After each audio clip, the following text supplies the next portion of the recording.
les deux aventuriers et le talisman. Aucun chemin de fleurs ne conduit à la gloire. Je n'en veux pour témoin qu'Hercule et ses travaux. Ce dieu n'a guère de rivaux, j'en vois peu dans la fable, encore moins dans l'histoire. En voici pourtant un, que de vieux talismans firent chercher fortune au pays des romans. Il voyageait de compagnie. Son camarade lui trouvèrent un poteau, ayant haut cet écriteau: Seigneur aventurier, s'il te prend quelque envie de voir ce que n'a vu nul chevalier errant, tu n'as qu'à passer ce torrent. Puis, prenant dans tes bras un éléphant de pierre que tu verras couché par terre, le porter, d'une haleine, au sommet de ce mont qui menace les cieux de son superbe front. L'un des deux chevaliers saigna du nez.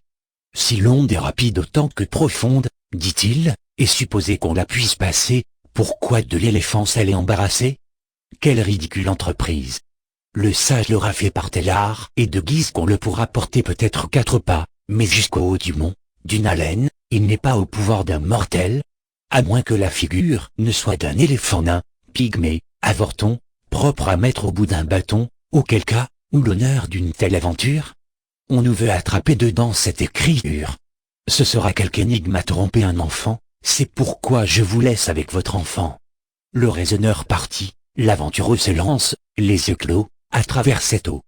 Ni profondeur ni violence ne purent l'arrêter, et, selon l'écriteau, il vit son éléphant couché sur l'autre rive.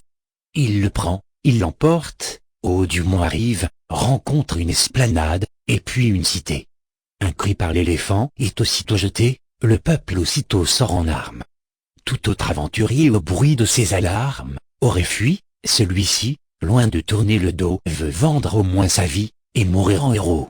Il fut tout étonné d'ouïr cette courte le proclamer monarque au lieu de son roi mort.